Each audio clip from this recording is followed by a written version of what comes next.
ألا بذكر الله تطمئن القلوب.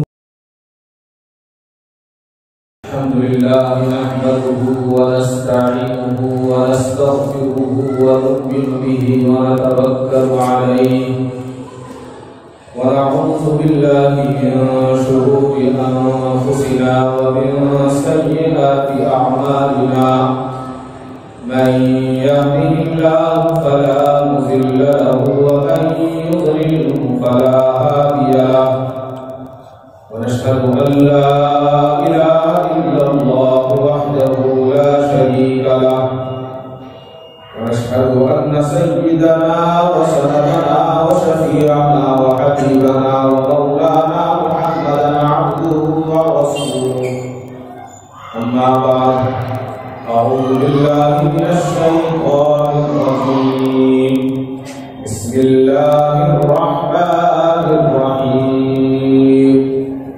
اهدنا الصراط المستقيم صراط الذين أنعمت عليهم غير المغضوب عليهم ولا الضالين. وقال تعالى رضي الله عنهم ورضوا عنه وقال تعالى أولئك الذين امتحن الله قلوبهم للتقوى. صدق الله مولانا العظيم وصدقنا رسوله النبي الكريم وعلى آله وأصحابه وأزواجه وذرياته وأهل بيته أجمعين والحمد لله رب العالمين.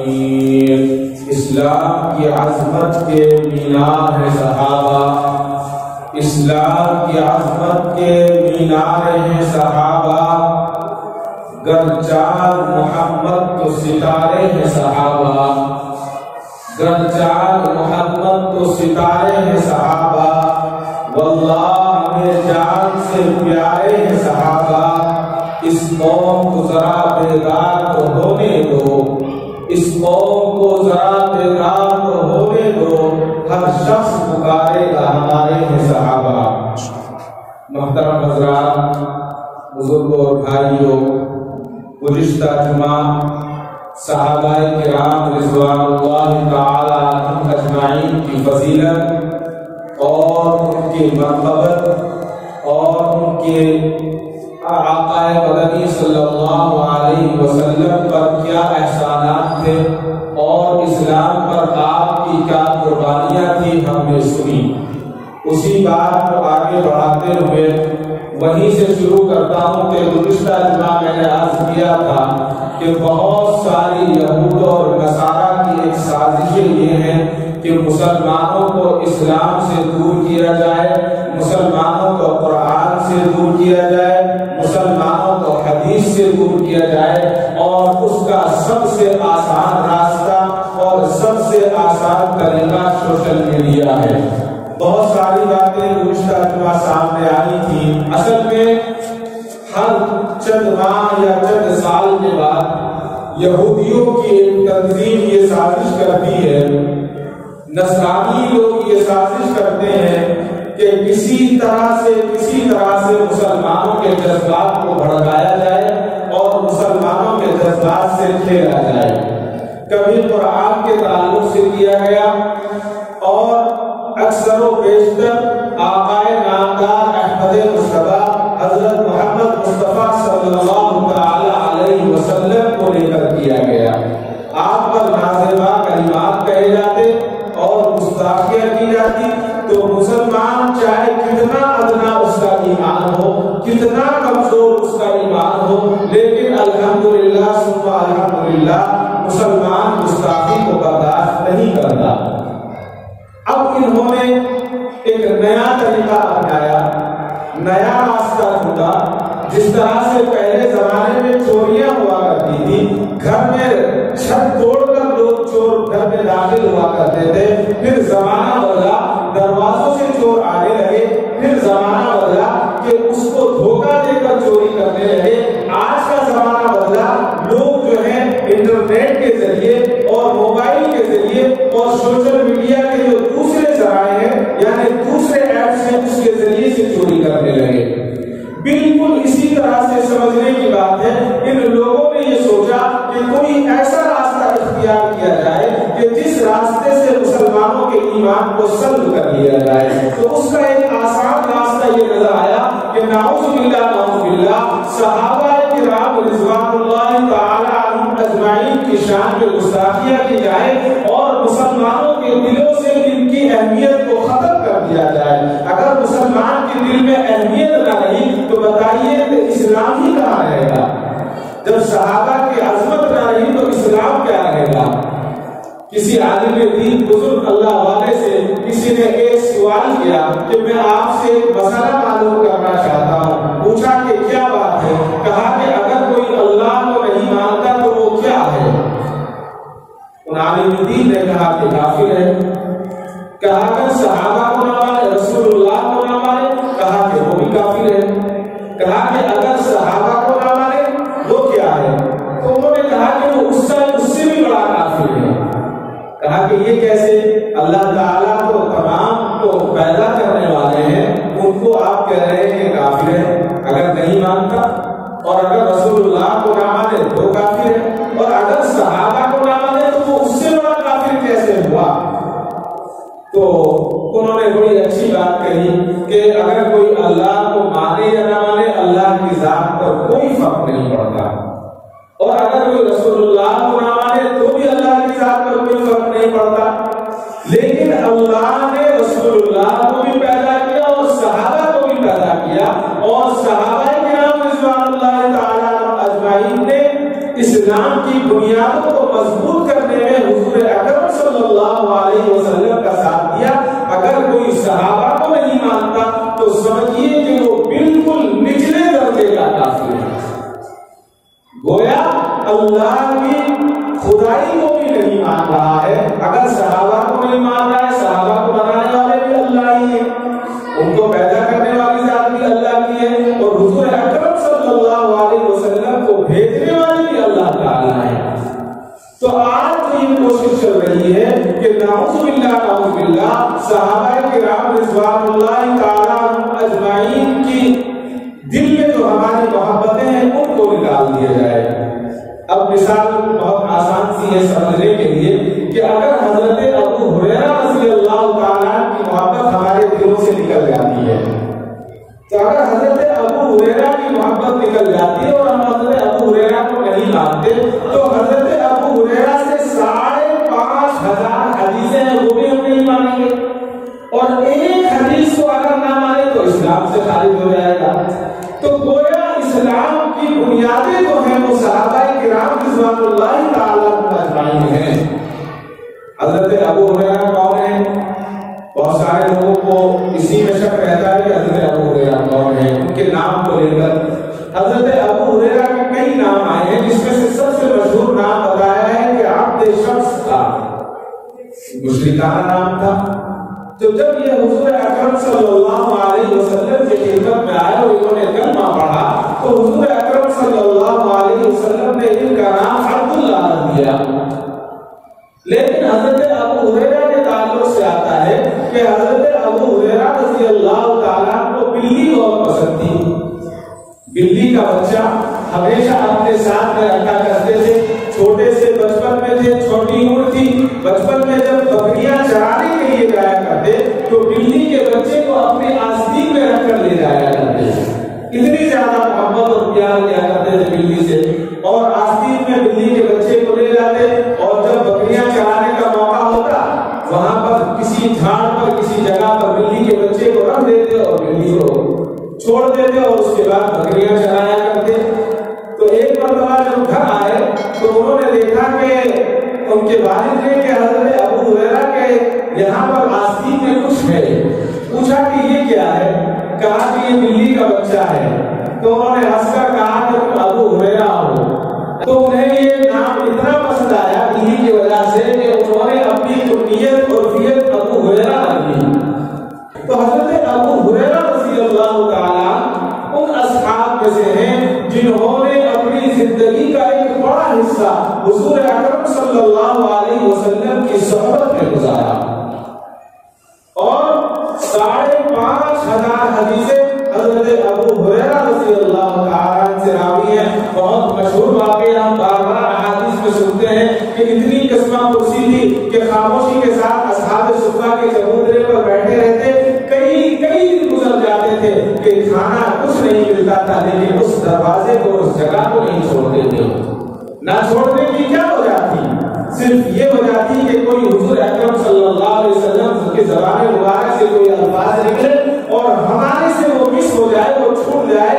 اس لیے یہ گوارا ہی نہیں تھا کہ اس جگہ سے ہٹ جائیں. بھوکے رہیں گے، پیاسے رہیں گے، بھوک سے بلکتے رہیں گے، لیکن اس جگہ کو نہیں چھوڑتے تھے. ایک مرتبہ حضور اکرم صلی اللہ علیہ وسلم نے دیکھا کہ حضرت ابو ہریرہ کا چہرہ بہت زیادہ سوکھا ہوا ہے، بہت زیادہ پریشان محسوس ہو رہے ہیں. پوچھا کہ ابو ہریرہ کیا ہوا؟ تو مسکرائے اور کہا کہ یا رسول اللہ 2 دن ہو گئے کچھ کھایا نہیں ہے، 2 دن ہو گئے کچھ کھایا نہیں ہے. حضور اکرم صلی اللہ علیہ وسلم اپنے گھر لے گئے اور گھر لے جانے کے بعد اور ان کے ساتھ جو تھے ان کو بھی لے گئے اور لے جانے کے بعد 2 کھجوریں آپ نے عنایت فرمائی. جب 2 کھجوریں دی، وہ بہت لگی تھی. حضرت ابو ہریرہ نے ایک کھجور کو کھا لیا، ایک کھجور کو جیب میں رکھ لیا. حضور نے پوچھا کہ یہ کیا کر رہے ہو؟ ابو ہریرہ یہ کھجور جیب میں کیوں رکھ لی؟ تو آنکھوں میں پانی تھا. کہا کہ یا رسول اللہ یہ میں اپنی ماں کے لیے رکھ لی ہے، میں اپنی ماں کو بھیجوں لے جاتا. جو اولاد اپنی والدین کی نافرمان ہے ان کے لیے عبرت کا مقام ہے. کئی روز سے بھوکے ہیں، صرف 2 کھجور ملی ہے، ایک کھجور کھائی، دوسری کھجور جیب میں رکھ لی. کہا کہ یہ میں نے اپنی ماں کے لیے رکھ لی ہے. حضور نے فرمایا ابو ہریرہ اس کو کھا لو، تمہاری ماں کے لیے دوسری کھجور دی. حضرت ابو ہریرہ رضی اللہ تعالیٰ کا مشہور واقعہ بارہا حدیث میں سنتے ہیں. بھوک سے بھی پلا رہے ہیں، تھوڑا سا دودھ ایک پیالے میں آیا. حضور اکرم صلی اللہ علیہ وسلم نے فرمایا کہ جاؤ اصحاب صفہ کو بلا لاؤ. بلا لائے. دل میں بار بار آ رہا ہے کہ کاش حضور مجھے ہی دے دیتے، میں پی لیتا. اتنے سارے لوگوں کو بلا لیا، سارے آ گئے. حضور نے فرمایا کہ ابو ہریرہ تم دودھ پلاؤ. اب پلانے کی بھی ذمہ داری حضرت ابو ہریرہ کو دے دی. ایک طرف سے پلاتے جاتے ہیں، پیٹ بھر بھر کر پی رہے ہیں. آخر کار جب پورے صحابہ نے دودھ پی لیا، پھر دیکھا کہ پھر بھی دودھ بچا ہوا ہے. حضور نے فرمایا کہ ابو ہریرہ تم بھی پی لو. خوب کیا، پھر کہا کہ اور پی لو، اور پی لیا، پھر کہا کہ اور پی لو. تو کہا کہ یا رسول اللہ اب نہیں پیا جاتا، تو پیٹ بھر گیا. اتنی احادیث ہیں. دراصل پہلے شیعوں کا ایک مستقل طریقہ رہا کہ نعوذ باللہ حضرت ابو بکر صدیق رضی اللہ تعالیٰ کے خلاف بولتے، پھر حضرت عمر کے خلاف بولتے، پھر حضرت عثمان کے خلاف بولتے، پھر حضرت امیر معاویہ کے خلاف بولتے. اور اب تو حد ہو گئی، انہوں نے اپنے ایجنٹ ساری دنیا میں پھیلا دی اور تمام کے تمام صحابہ کے خلاف بولنے لگے. دراصل یہ ہمارے ایمان کو چیک کیا جا رہا ہے، یہ دیکھا جا رہا ہے کہ ان کے اندر اتنا ایمان ہے یا نہیں ہے کہ یہ صحابہ کرام کی گستاخی کو برداشت کرتے ہیں یا نہیں. الحمدللہ ثم الحمدللہ دنیا کے کسی کونے کا بھی مسلمان ہے وہ اس کو برداشت نہیں کر سکتا. حضرت امیر معاویہ رضی اللہ تعالیٰ کے خلاف بکواس کرے، ہم اس کو برداشت کریں؟ کیسے برداشت کر سکتے ہیں؟ حضرت امیر معاویہ کون ہے؟ حضرت امیر معاویہ جلیل القدر صحابی ہے اور حضور اکرم صلی اللہ علیہ وسلم کے کاتب وحی ہیں. جب قرآن کریم نازل ہوتا تو حضور اکرم صلی اللہ علیہ وسلم حضرت امیر معاویہ کو بلا لیتے اور فرمایا کرتے کہ یہ آیت اس کو لکھو، بتائیے کہ جس پر بھروسہ نہ ہو اور جو دین کو نقصان پہنچانے والا ہو، اس کے لیے کوئی دین کا ایسا کام کروایا جا سکتا ہے کہ جس سے دین کو نقصان پہنچے. میں اور آپ اگر کسی اکاؤنٹنٹ کو اپنے پاس رکھتے ہیں یا کسی خاص خط کو لکھتے ہیں تو اسی سے لکھوایا جاتا ہے یا اسی سے پڑھوایا جاتا ہے جو ہمارا خاص ہو، جس کے بارے میں ہمیں یہ یقین ہو کہ یہ ہمیں نقصان نہیں پہنچا سکتا. تو بتائیے حضور اکرم صلی اللہ علیہ وسلم نعوذ باللہ کیا ایسے شخص سے لکھواتے جو اسلام سے خارج ہوگا؟ ہرگز نہیں ہو سکتا. اور اب انتہا ہوئی حضرت ابو ہریرہ رضی اللہ تعالیٰ کے تعلق سے لوگ بکواس کرنے لگے. اور اتنا آسان طریقہ ہے کہ موبائل کو چالو کیا اور شروع ہو گئے اور پوری دنیا میں منٹوں کے اندر پہنچ جاتا ہے۔ ابھی جو گستاخیاں چل رہی ہیں، میں نام لینا نہیں چاہتا، اس پر ایک کمنٹس لکھا ہوا تھا، میں نے اس کو پڑھا، بے انتہا افسوس ہوا۔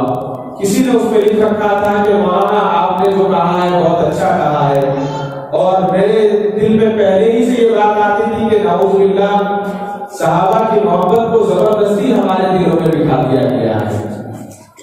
اور آپ نے صحیح کہا ہے، میں تو ان کی محبت کو اپنے دل سے نکالتا ہوں اور میں تو اسلامی کے تعلق سے سوچنے پر مجبور ہوں۔ تو اس کا مطلب کیا ہوا کہ وہ اسلام سے خارج ہو گیا؟ اب تو ان کی برائیاں کرے اور قرآن کریم ان کو کہے رضی اللہ عنہم ورضوا، اللہ ان سے راضی ہو گیا اور وہ اللہ سے راضی ہو گئے۔ اور قرآن کریم کہتا ہے، میں نے قرآن کریم کی آیت پڑھی، اولئک الذین امتحن اللہ قلوبہم للتقوی، اللہ نے پہلے ہی جانچ لیا تھا ان کے دلوں کو کہ یہ تقوی شعار ہے، کہ ان کے اندر تقوی ہے، ان کے اندر پرہیزگاری ہے، اسی لیے تو اللہ تبارک و تعالیٰ نے ان کو سرٹیفکیٹ دیا رضی اللہ عنہم ورضوا عنہ کا۔ اہل سنت والجماعت کا عقیدہ ہے کہ صحابہ کرام رضوان اللہ تعالی عنہم اجمعین متقی اور عادل ہیں، انصاف کرنے والے ہیں۔ الصحابہ کلہم عدول، کہ صحابہ متقی اور عادل ہیں، اور قرآن کریم نے اس کو کہا ہے من حیث الطبقہ، جس طبقے کی تصدیق کی ہے وہ صحابہ کرام رضوان اللہ عنہم اجمعین ہیں۔ صحابہ کرام رضوان اللہ تعالی عنہم اجمعین کے تقوی کی شہادت قرآن کریم نے دی ہے۔ کیسا تقوی تھا ان کے تقوی کے؟ ہم قریب بھی نہیں پہنچ سکتے، ہم قریب بھی نہیں جا سکتے۔ حضرت علی کرم اللہ وجہ کے تعلق سے آتا ہے کہ ایک مرتبہ بیت المال آپ تشریف لے گئے، جب آپ بیت المال پہنچے تو دیکھا کہ سونے اور چاندی کے ڈھیر لگے ہوئے ہیں۔ تو حضرت علی کرم اللہ وجہ نے فرمایا کہ اے دنیا تو ہمیں دھوکہ نہ دیجیے، اے دنیا تو ہمیں دھوکہ نہ دیجیے، ہم تیرے دھوکے میں آنے والے نہیں ہیں اور ہم تجھے چاہنے والے بھی نہیں ہیں، نہ دھوکہ کھانے والے ہیں، نہ دھوکہ دینے والے ہیں، نہ ہم تجھے چاہنے والے ہیں۔ حضرت علی کرم اللہ وجہ نے فرمایا، اور فرمانے کے بعد آپ نے حکم دیا کہ اسی وقت اس مال کو تقسیم کرنا شروع کر دیا جائے۔ بیت المال سے مال تقسیم کرنا شروع کر دیا گیا۔ تاریخ میں لکھا ہے کہ لاکھوں لاکھ روپے درہم یا جو بھی کچھ تھا وہ موجود تھا، رات بھر غربا مساکین میں لٹاتے گئے اور صبح ہونے سے پہلے سارے بیت المال کو خالی کر دیا اور اپنے لیے ایک درہم نہیں رکھا۔ یہ صحابہ کرام رضوان اللہ عنہم اجمعین ہیں۔ اور حضرت ابو ہریرہ رضی اللہ تعالیٰ کے تعلق سے گستاخی کی جا رہی ہے۔ کون ہے حضرت ابو ہریرہ رضی اللہ تعالیٰ؟ حضرت ابو ہریرہ کی ساری زندگی ایک طرف کر دیجئے، آقا مدنی صلی اللہ علیہ وسلم کی زندگی تک کی ہم کوئی بات نہیں کرتے۔ حضور کی زندگی کے بعد حضرت امام حسین جب جوان ہو گئے اور حضرت امام حسین بڑے ہو گئے تو ایک مرتبہ حضرت امام حسین رضی اللہ تعالیٰ کے تعلق سے آتا ہے کہ نماز جنازہ پڑھا کر واپس تشریف لا رہے تھے، ایک جگہ تشریف فرما ہوئے حضرت ابو ہریرہ رضی اللہ تعالیٰ کے ساتھ ہے۔ حضرت ابو ہریرہ کی نظر حضرت امام حسین رضی اللہ تعالیٰ کے پاؤں مبارک پر پڑی۔ جب حضرت امام حسین کے پاؤں پر پڑی تو حضرت ابو ہریرہ نے دیکھا کہ آپ کے پیر مبارک پر مٹی لگی ہوئی ہے۔ حضرت ابو ہریرہ نے پوچھا نہیں، معلوم نہیں کیا، کچھ نہیں کہا، اپنے سر سے عمامہ اتارا۔ عمامہ اتارنے کے بعد حضرت امام حسین رضی اللہ تعالیٰ کے پیر صاف کرنے لگے۔ حضرت امام حسین کے جب پیر صاف کرتے ہیں، امام حسین نے حضرت ابو ہریرہ کا ہاتھ پکڑ لیا اور رو کر کہا کہ چچا جان آپ کیا کر رہے ہیں، آپ کیا غضب کر رہے ہیں، میرے پیر آپ صاف کریں، یہ میں برداشت نہیں کر سکتا، اس لیے کہ آپ تو میرے نانا کے چہیدے صحابی ہیں، آپ تو وہ صحابی ہیں جن سے 5,500 احادیث روایت ہے۔ حضرت ابو ہریرہ کے الفاظ کو غور سے سنیے، حضرت ابو ہریرہ کے الفاظ تاریخ میں سنے لکھے ہوئے ہیں۔ حضرت ابو ہریرہ نے فرمایا، اے امام حسین تم اپنے مقام نہیں جانتے. اگر لوگوں کو یہ پتا لگ جائے کہ تمہارا کیا مقام ہے تو لوگ تمہیں زمین پر پیر رکھنے لگیں. اتنا اکرام کرنے والا, اسلام کے لیے اپنی ہر چیز کو قربان کرنے والا.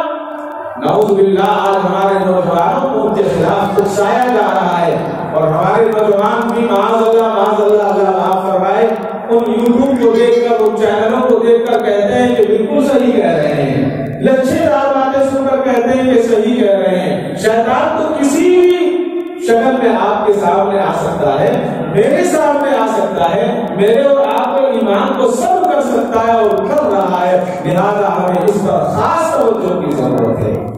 اپنے بچوں کی اور اپنی بھی اپنے ایمان کی نگرانی کی خاص ضرورت ہے. اصحاب رسول صلی اللہ علیہ وسلم پر لعن طعن کی جائے, اس کا ایمان ہی نہیں رہا, اس لیے کہ اللہ کو کہہ رہا ہے کہ میں راضی ہوں اور وہ مجھ سے راضی ہے, اور ہم کہہ رہے ہیں کہ نعوذ باللہ ان میں یہ خرابیاں تھی, ان میں یہ خرابیاں تھی.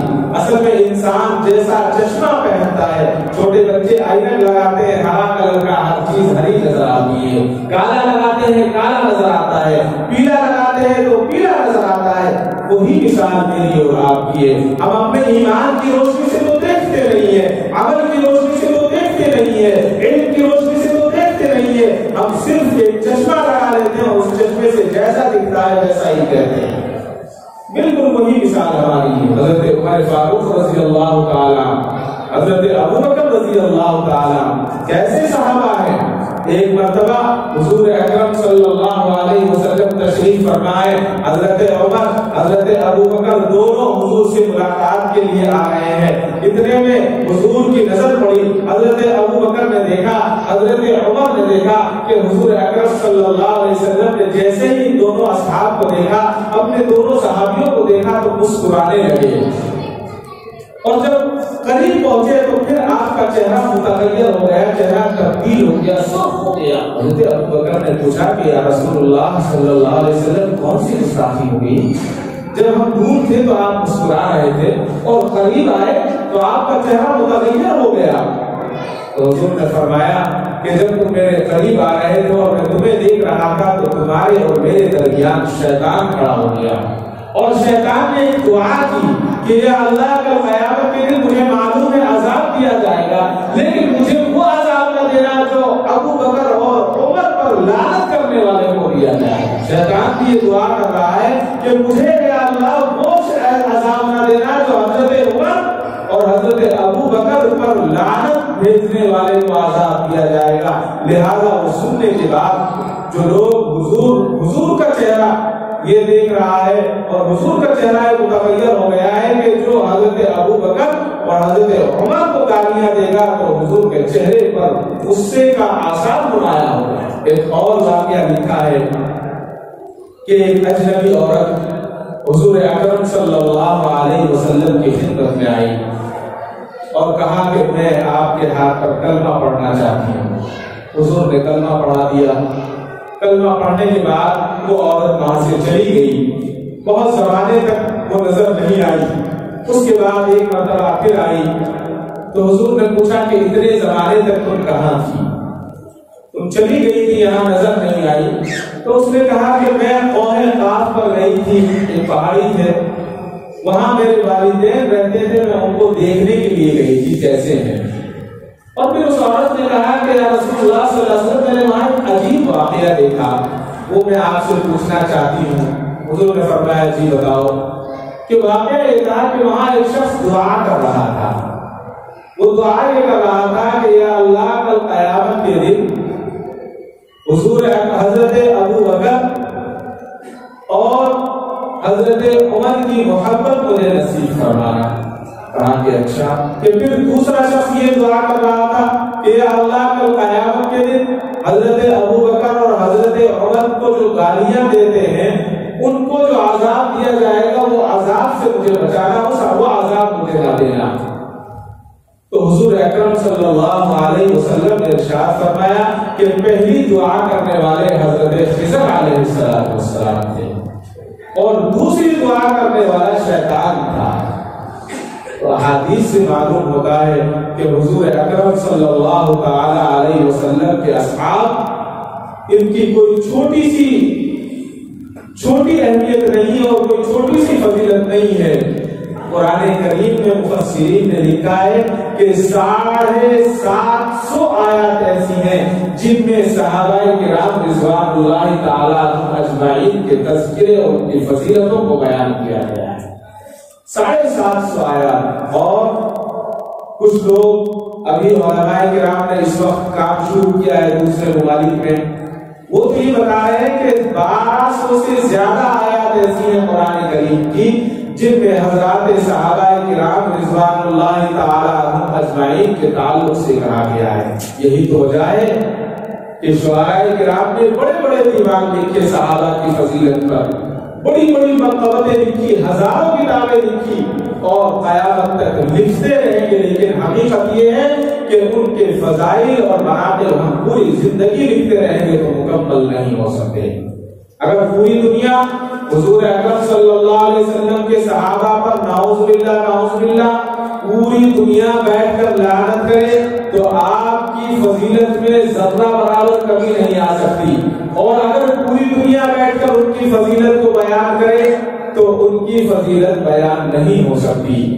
کسی شاعر نے بہت خوب کہا تھا، جو لوگ صحابہ پر لعنت کر رہے ہیں نعوذ باللہ ان کے لیے کہا ہے، اے دشمن صحابہ بول ذرا، اے دشمن صحابہ بول ذرا، انکار کیوں صحابہ کا، اے دشمن صحابہ بول ذرا، تجھے انکار کیوں صحابہ کا، ہر حال میں تجھ سے پوچھے گا یہ دعوے دار صحابہ کا، ہر حال میں تجھ سے پوچھے گا یہ دعوے دار صحابہ کا، میری جان صحابہ کے حق میں، میری جان صحابہ کے حق میں، ارمان صحابہ کے حق میں، دنیا کے سارے غیرت مند انسان صحابہ کے حق میں، میری جان صحابہ کے حق میں، ارمان صحابہ کے حق میں، دنیا کے سارے غیرت مند انسان صحابہ کے حق میں، شعراء کے باغ تخیل کے دیوان صحابہ کے حق میں، جنت کے سب دروازوں کے دربان صحابہ کے حق میں، عالم بھی صحابہ کے حق میں، فاضل بھی صحابہ کے حق میں، ساجد بھی صحابہ کے حق میں، ماجد بھی صحابہ کے حق میں، بغداد بلال و بوذر بھی سلمان صحابہ کے حق میں، جفار حسن حسین والی کرار صحابہ کے حق میں، قرآن صحابہ کے حق میں اور رحمان صحابہ کے حق میں۔ یہ تمام چیزیں صحابہ کے حق میں ہیں تو ہم کون ہوتے ہیں کہ نعوذ باللہ صحابہ کرام رضوان اللہ تعالی عنہم اجمعین کو کچھ کہیں؟ قرآن کریم صحابہ کرام کو کیا کہتا ہے؟ وقت اتنا نہیں ہے کہ لمبی بات کی جائے۔ قرآن کریم صحابہ کو هم المفلحون کہتا ہے، قرآن کریم صحابہ کو هم الراشدون کہتا ہے، قرآن کریم صحابہ کو اولئک هم المفلحون کہتا ہے، قرآن کریم صحابہ کو اولئک هم المؤمنون حقا کہتا ہے، قرآن کریم صحابہ کو رضوان اللہ عنہم اجمعین کہتا ہے، اور یہ کون کہتا ہے؟ التائبون کہتا ہے۔ قرآن کیا کہتا ہے؟ الساجدون کہتا ہے۔ قرآن کیا کہتا ہے؟ العابدون کہتا ہے۔ قرآن کیا کہتا ہے؟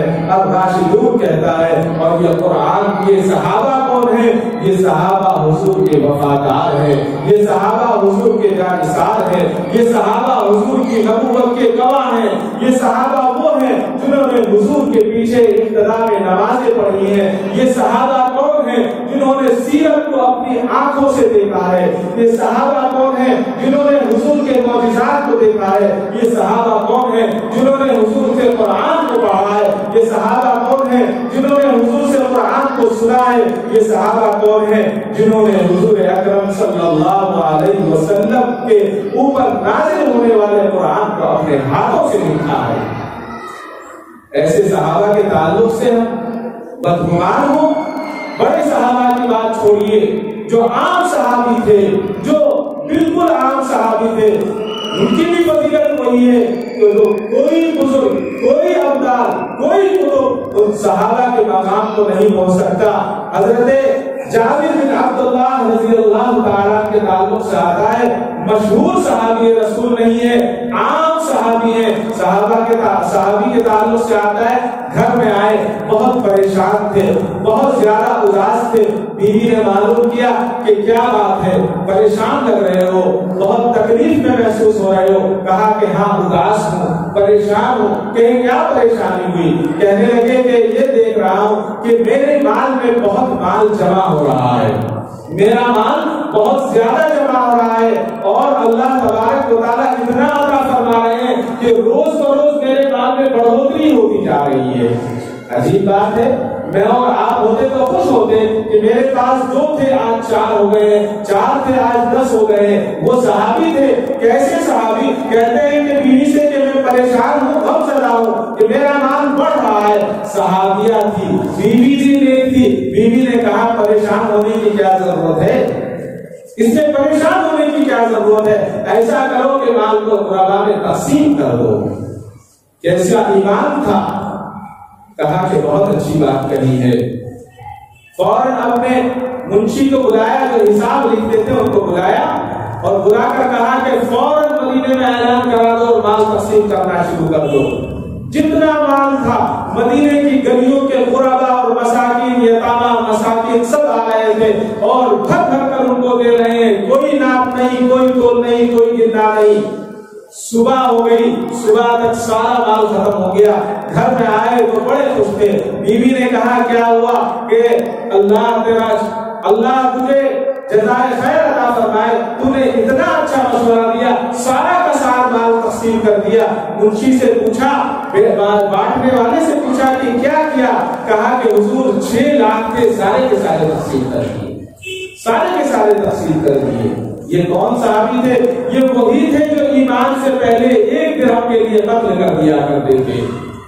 یہ وہی لوگ تھے جو تھوڑی سی بات پر اپنی ناک کے لیے دوسرے کا خون لے دیا کرتے تھے. یہ وہی لوگ تھے جو ذرا سی بات پر اپنی جان دے دیا کرتے تھے لیکن اپنا مال نہیں دیا کرتے تھے. لیکن جب اسلام آیا تو جتنا مال تھا سارا کا سارا لٹا دیا. اور کسے لٹایا؟ صورت نہیں دیکھی، یہ دیکھا کہ جو مستحق ہے دے جاؤ. اسلام کی محبت دل میں پیدا ہوئی تو دنیا کی محبت ختم ہو گئی، دنیا کی الفت ختم ہو گئی. یہ کیا چیز تھی؟ یہ یہی چیز تھی رضی اللہ عنہم ورضوا عنہ. اللہ ان سے راضی ہو گیا اور وہ اللہ سے راضی. جتنا بھی بیان کیا جائے، صحابی کس کو کہتے ہیں؟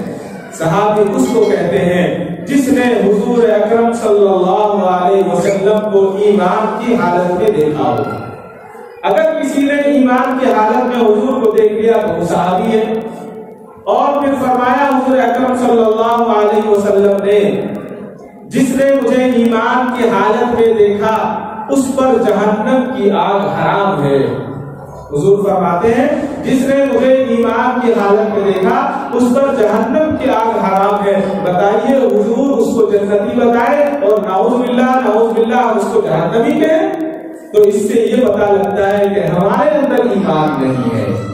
گویا ہم اللہ کے بعد رسول اللہ صلی اللہ علیہ وسلم کی بات کو بھی غلط بتا رہے ہیں، اور رسول اللہ صلی اللہ علیہ وسلم کے بعد آپ کے صحابہ کی جو تعریف اللہ تبارک و تعالیٰ نے اور بزرگان دین نے کی ہے اس کو بھی ہم غلط ٹھہرا رہے ہیں. در حقیقت یہ ہے کہ عظمت صحابہ ہمارے دلوں میں ہونی چاہیے اور ہے الحمدللہ.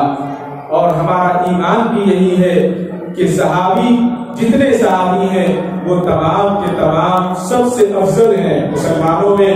اور ایمان کا ہمارا ایک حصہ ہے صحابہ سے محبت کرنا.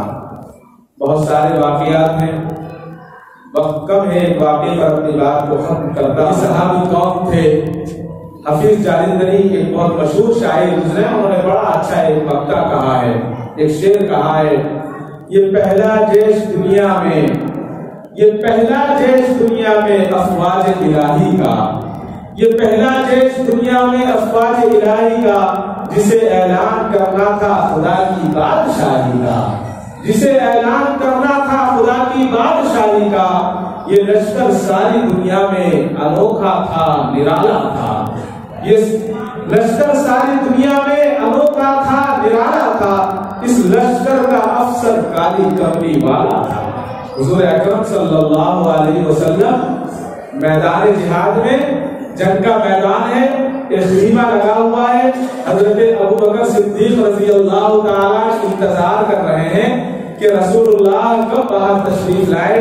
بہت دیر ہو گئی، حضور اکرم صلی اللہ علیہ وسلم خیمے سے باہر تشریف نہ لائے۔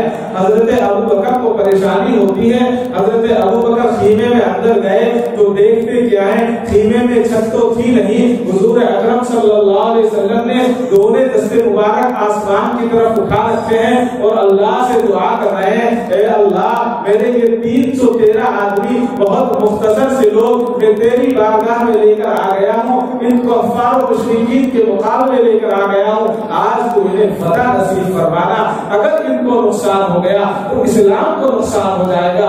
انہوں نے اپنی جانیں میرے اوپر نثار کی ہے لیکن اسلام نہیں چھوڑا، انہوں نے تلواروں کے سائے کو برداشت کیا ہے لیکن اسلام نہیں چھوڑا، انہوں نے اپنے والدین کی تکلیفوں کو برداشت کیا ہے، اسلام نہیں چھوڑا، انہوں نے اپنے سینوں پر چٹانیں کو برداشت کیا ہے لیکن اسلام نہیں چھوڑا، انہوں نے آگ کے انگاروں پر لیٹنا برداشت کیا ہے لیکن اسلام نہیں چھوڑا۔ اگر آج ان کو پسپائی ہو گئی، آج یہ ہار گئے، آج ان کو فتح نہ ملی تو اسلام کمزور ہو جائے گا، تو ان کو فتح نصیب فرما۔ جس کے تعلق سے حضور یہ دعا فرمائے کہ یہ میرے جانثار ہیں، یہ میری وفادار ہیں، آج ہم ان پر لعن کریں، آج ہم ان پر دان کریں، آج ہم کو گالیاں دیں، ہم سے بڑا بدنصیب کون ہوگا؟ کون ہوگا آپ سے بڑا؟ پوری دنیا میں یہ وبا چلی ہوئی ہے۔ ایک بات پر بات ختم کرتا ہوں، زیادہ لمبی بات نہیں۔ ہندوستان میں یو پی سب جانتے ہیں، یو پی میں مظفر نگر ایک جگہ ہے، اس کو بھی سب جانتے ہیں، اسی کا ایک گاؤں ہے، نام نہیں لوں گا، اس کو بھی سب جانتے ہیں، بہت مشہور جگہ ہے۔ وہاں پر ایک خاندان رہتا تھا، آج بھی رہتا ہے۔ تو میں نے بھی اپنے بڑوں سے واقعہ سنا اور میں نے کتاب میں بھی دیکھا، انوار طریقت کتاب ہے، اس کتاب کے پیج نمبر 235 پر واقعہ لکھا ہے۔ دو روایتیں ہیں، کون سی صحیح ہے کون سی غلط ہے مجھے نہیں معلوم، لیکن واقعہ سچا ہے کہ ان کی یہاں ایک بکاتی تھا، بکاتی سنی تھا۔ وہ زمانہ آج سے 250 سال پرانے کا واقعہ ہے۔ اس نے کہا کہ میں حج کو جانا چاہتا ہوں، اپنے مالک سے کہا جو ان کے اونر تھے جن کے گھر میں پکاتا تھا کہ میں حج کو جانا چاہتا ہوں۔ انہوں نے کہا ٹھیک ہے حج کو چلے جاؤ، لیکن وہاں ایک کام کرنا، نعوذ باللہ وہاں حضور اکرم صلی اللہ علیہ وسلم کے برابر میں 2 سانپ لیٹے ہوئے ہیں، یہ جملہ کہا۔ حضرت ابوبکر اور حضرت عمر کو کہا کہ وہاں 2 سانپ ہیں، وہاں مت جانا، حج کو تو جاؤ لیکن روزے پر مت جانا، البتہ وہاں سے بغداد چلے جانا اور بغداد جانے کے بعد وہاں حضرت علی کے مزار پر جانا اور ان کو کچھ جملے کہوائے کہ وہاں جا کر یہ کہتے چاہا کم پڑھا لکھا آدمی جاہل آدمی تھا، حج کو چلا گیا، 6 مہینے کا سفر ہوا کرتا تھا اس زمانے، حضور کے روزے پر نہیں گیا جیسے اس کو بتایا گیا، اور وہاں سے مدینہ وہاں سے بغداد گیا اور حضرت علی کرم اللہ وجہ کے مزار پر گیا۔ ایک تو یہ روایت، ایک دوسرا یہ کہتے ہیں کہ 2 بھائی تھے، چھوٹے بھائی نے کہا کہ میں حج کو جا رہا ہوں تو حج کے لیے چلے جاؤ، بڑے بھائی نے کہا کہ حج کے لیے تو چلے جاؤ لیکن روزے پر مت جانا، اور حضرت علی کے مزار پر جا کر یہ جملے کہنا۔ اس نے کہا ٹھیک ہے۔ اب بھائی تھا یا بکاتی تھا وہ اللہ جانے۔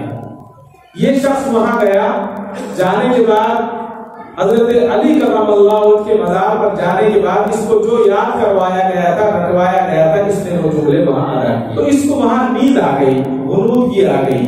جب اس کو نیند آ گئی تو اس نے خواب دیکھا کہ حضرت علی کرم اللہ وجہ کے مزار سے ایک تلوار نکلتی ہے اور غصے کی حالت میں آواز آتی ہے کہ تم میرے ساتھیوں سے بغض رکھتے ہو اور ان کے تعلق سے یہ قباحت کرتے ہو، اور یہاں اگر اپنی عقیدت کا اظہار کرتے ہو۔ یہ غصے سے کہا اور اس کے بعد منظر بدل گیا اور مظفر نگر کا وہ گاؤں اس کے سامنے آ گیا۔ تو نواب صاحب وہاں کھڑے ہوئے تھے، اس تلوار نے گردن کو ماری، گردن دور جا کر گری، پھر تلوار کے نیزے پر نوک پر اس گردن کو چبھایا اور وہاں پر گوبر کا ایک ڈھیر پڑا ہوا تھا، اس میں تلوار کو چبھا دیا، گردن کو چھپا دیا۔ اس کی آنکھ کھلی، خواب دیکھنے والے کی، اس نے سوچا خواب ہے کوئی بات نہیں۔ جب یہ 6 مہینے کے بعد واپس آیا، اس کو گاؤں کے سارے لوگ لینے کے لیے آئے، تو نواب صاحب نہیں آئے، بڑے بھائی کو وہاں موجود نہیں ہے۔ اس نے کہا کہ سب لوگ مجھے اس زمانے میں اگر کوئی حج کے لیے جایا کرتا تھا، 100 سال پہلے والے واقعات بتاتے ہیں کہ کئی گاؤں والے اس کو چھوڑنے کے لیے جایا کرتے تھے، کئی گاؤں والے، اس لیے کہ لوگوں کے پاس پیسہ نہیں تھا، سفر کی سہولتیں نہیں۔ اس نے کہا کہ نواب صاحب نہیں آئے، تو لوگوں نے کہا کہ بہت افسوسناک خبر ہے کہ نواب صاحب کا انتقال ہو گیا۔ کیسے ہوا؟ کہ نواب صاحب کا انتقال ایسے ہوا کہ کوئی نواب صاحب کی گردن اتار کر لے گیا۔